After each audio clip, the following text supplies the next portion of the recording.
হাজির হয়ে গেলাম এই সময়ের ভ্যালু ফর মানি ফোন নিয়ে। এটা ভিভো টি5 প্রো। এটা শুধু ফোনই নয়, এটা এক দানব ভাই। সম্পূর্ণ ভিডিও জুড়ে থাকলেই আসলে বুঝতে পারবেন এটি আসলে কি।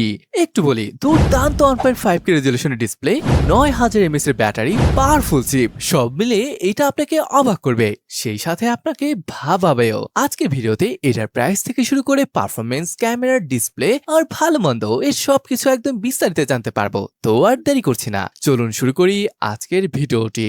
আচ্ছা, এবার আসেন আমরা একটা ডিজাইন নিয়ে কথা বলি। ওকে, ডিজাইনটা দেখেন, আহামরি কিছু এখানে যুক্ত করা হয়নি, ট্র্যাডিশনাল ডিজাইনই দিয়েছে। তবে হ্যাঁ, কিছু প্যাটার্ন রয়েছে যেটা আলোর ধরন অনুসারে পরিবর্তন হবে। But look at that camera. আর যাই বলুন না কেন, এটা ভাই দেখতে দারুণ লাগছে। হ্যাঁ, এটা দুইটা কালার অপশন রয়েছে, কসমিক ব্ল্যাক আর গ্লেসিয়ার ব্লু। মজার ব্যাপার কি জানেন, এই ফোনে 9020 mAh এর এক দানবীয় ব্যাটারি ব্যবহার করা হয়েছে। তার সত্ত্বেও ইনার ফিল্ডটা চমৎকার বলে মনে হয়েছে। এটার ওয়েট 214 গ্রাম, যেটা বিশাল ব্যাটারি থাকার পরও ভালোভাবে ব্যালেন্স করেছে ভিভো। পিছনে প্লাস্টিক আর ফ্রন্টে শিল্ড গ্লাসের প্রোটেকশন রয়েছে। পোর্টস আর বাটন নিয়ে বললে নিচের দিকে রয়েছে SIM card tray, microphone, USB type C port আর এই স্পিকার গ্রিল। রাইট হ্যান্ড সাইডে রয়েছে পাওয়ার হানা বাটন, উপরের দিকে স্পিকার গ্রিল আর নয়েজ ক্যান্সেলিং মাইক, আর লেফট সাইডে একদমই ক্লিন। আর এখানে যে সিম কার্ড ট্রেটি রয়েছে, এটা আসলে ডুয়েল ন্যানো সিম card slot, SD card slot এখানে পাচ্ছেন না। আচ্ছা, এখানে প্রোটেকশনের জন্য রয়েছে IP68/69 এর রেটিং। সো আপনি যদি পানিতে বা বৃষ্টিতে ফোনটি ভেজান, এটাতে তেমন কোনো সমস্যা হয়তো হবে না। চলুন ডিসপ্লে নিয়ে কথা বলি। গাইস, এখানে টি4 থেকে বেটার ডিসপ্লে অফার করছে। এবার এখানে পাচ্ছেন 6.83 ইঞ্চের 1.5K রেজলিউশন যুক্ত অ্যামোলেড প্যানেল। এটা ফ্ল্যাট প্যানেল। হ্যাঁ, এটা এবার আগের নতুন কোয়াড কাপ ডিসপ্লে নয়। তবে ভালো লাগছে যে ব্যাপারটা, এটার বেজেল গুলো একবার দেখেন ভাই, কতটা পাতলা করা হয়েছে। ভালো লাগছে কিন্তু দেখতে। ইউনিফর্ম সাইজে চিন এবং বেজেল খুবই ভালো লাগছে দেখতে। আর তাই ভিডিও ভিং এক্সপিরিয়েন্সও হবে দুর্দান্ত লেভেলে। তাছাড়া এখানে স্টোরেজ স্পিকারের সেটআপ রয়েছে। সব মিলে মাল্টিমিডিয়া ভালো কিছু অফার করছে ভিভো। আর হ্যাঁ, এটা কিন্তু পর্যাপ্ত ব্রাইট একটা ডিসপ্লে। এটার ব্রাইটনেস বলে এইচবি মোডে 2000 নিটস এর মতো, পিক ব্রাইটনেস হলো 5000 নিটস। মানে আউটডোর বসে আপনি ভিডিও বা গেম দেখতে পারবেন বা খেলতে পারবেন।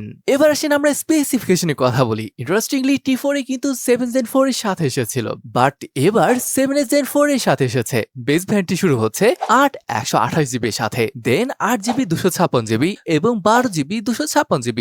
এই তিনটা অপশনে এই ফোনটা পাওয়া যাবে। র্যাম টাইপ এলপিডিডার 4 হ্যাঁ ভাই 4X দিয়েছে, এইটা অবশ্যই কমতি আছে এখানে। আর রম টাইপ এফএস 3.1, র্যাম টাইপটা অবশ্যই আপডেট করা উচিত ছিল বলে মনে করি। এখানে ব্যাটারি পাচ্ছেন 9020 mAh এর, সাথে রয়েছে 90 ওয়াটের ফাস্ট চার্জিং। মানে ব্যাপারটা এমনটা মনে হচ্ছে, এটা মনে হচ্ছে পারফরমেন্স থেকে এটা ব্যাটারি, এটা ডিসপ্লে দিকে বেশি মনোযোগী হয়েছে ভিভো।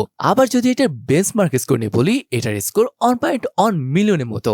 আবার ফ্ল্যাট ডিসপ্লে দিয়েছে, তাই গেমিং ভালোভাবে সামলাতে পারবেন। BGMI you can play 90 FPS আর সিওডি অন 20 FPS এ খেলতে পারবেন। এছাড়া এমন কিছু গেমও আছে যেটা অন 44 আওয়ার্স খেলতে পারবেন, এই যেমন clash of clan, brown stars, এগুলো আর কি। সো হ্যাঁ, গেমিং ডিসেন্ট ছিল, আপনি ভালোই মজা করতে পারবেন। আর গেমিং এর ব্যাপারে আরেকটা ব্যাপার বলে রাখি, এখানে 4D গেম ভাইব্রেশন রয়েছে এন্ড ইটস রিয়েলি নাইস।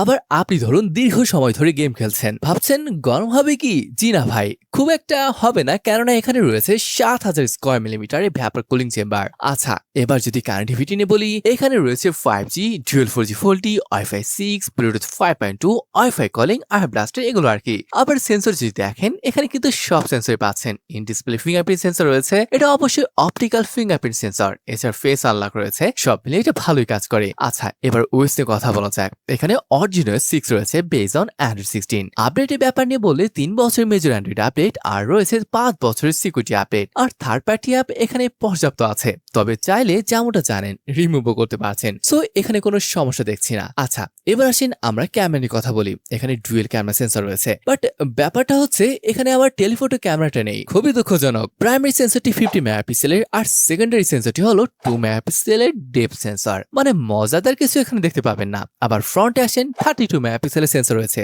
এটা ঠিকঠাক আছে বলে মনে করি। এবার চলুন এবার কিছু ফটো স্যাম্পল দেখে নিই। তো এই হলো ফটো কোয়ালিটি, দেখতে একদম খাপ লাগছে না, তবে নর্মাল ফটো থেকে সেলফিটা আমার কাছে বেশি ভালো লাগছে। আবার ভিডিওগ্রাফি নিয়ে বলে ফ্রন্ট আর ব্যাক উভয় সাইড দিয়েই আপনি 4K 30 FPS শুট করতে পারবেন। আচ্ছা, এবার যদি প্রাইস নিয়ে বলি, টি4 এর মতন সেম প্রাইসে রাখা হয়েছে 28000 রুপি, যা টাকায় কনভার্ট করে দাঁড়াচ্ছে 40000 টাকার কাছাকাছি। তো এই ফোনটা আসলে কাদের জন্য? দেখেন, আমার মনে হয়েছে যাদের ব্যাটারি, ডিসপ্লে এগুলো বেশি গুরুত্বপূর্ণ, এছাড়া টুকটাক গেমিং করবেন, তাদের জন্য এটা বেটার। বাট আপনি যদি হার্ডকোর গেমার হন বা ক্যামেরা চান তাহলে আরো অনেক অপশন আছে। তো ভাই এই হলো আজকে ভিডিওটি, কেমন লাগলো তা কমেন্ট করে জানাতে পারেন। তাহলে আজকের ভিডিওটি এখানে শেষ করছি, দেখা হবে পরের ভিডিওতে। ততক্ষণ পর্যন্ত ভালো থাকুন, সুস্থ থাকুন, আল্লাহ হাফেজ।